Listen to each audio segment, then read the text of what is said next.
বাংলাদেশের রাজনীতিতে প্রধান উপদেষ্টার ঘোষণার পর আলোচনার মূল কেন্দ্রবিন্দুতে উঠে এসেছে আসন্ন জাতীয় নির্বাচনের ভোটযুদ্ধ।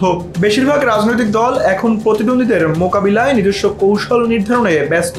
তবে জুলাই সনদ, বিচার প্রক্রিয়া এবং নির্বাচনের সমান সুযোগের লেভেল প্লেইং ফিল্ড প্রশ্নে সংশয় এখনও কাটেনি বলে মন্তব্য করেছেন কিছু রাজনৈতিক বিশ্লেষক।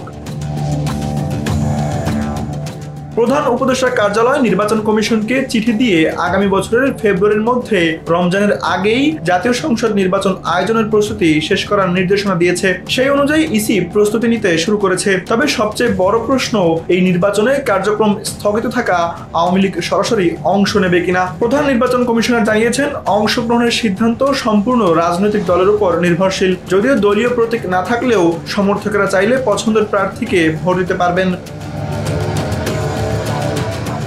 বিশ্লেষকদের মতে আপাত দৃষ্টিতে মনে হতে পারে আওয়ামী লীগ সরাসরি নির্বাচনে নেই, তবে দলটি ভিন্ন কৌশলে ভোটের মাঠে উপস্থিত হতে পারে। রাজনৈতিক বিশ্লেষক ডাক্তার জাহিদুর রহমান বলেন, বর্তমান পরিস্থিতিতে দেশে আওয়ামী লীগ নামে কোনো রাজনৈতিক দল কার্যকর নেই। তিনি পাকিস্তানের সাবেক প্রধানমন্ত্রী ইমরান খানের উদাহরণ টেনে বলেন, পিটিআই নিষিদ্ধ হওয়ার পরেও সমর্থকরা স্বতন্ত্র প্রার্থী হিসেবে নির্বাচন করে একক সংখ্যাগরিষ্ঠতা অর্জন করেছিল। আওয়ামী লীগের সমর্থকেরাও চাইলে একইভাবে নির্বাচনে অংশ নিয়ে নিজেদের শক্তি প্রমাণ করতে পারে।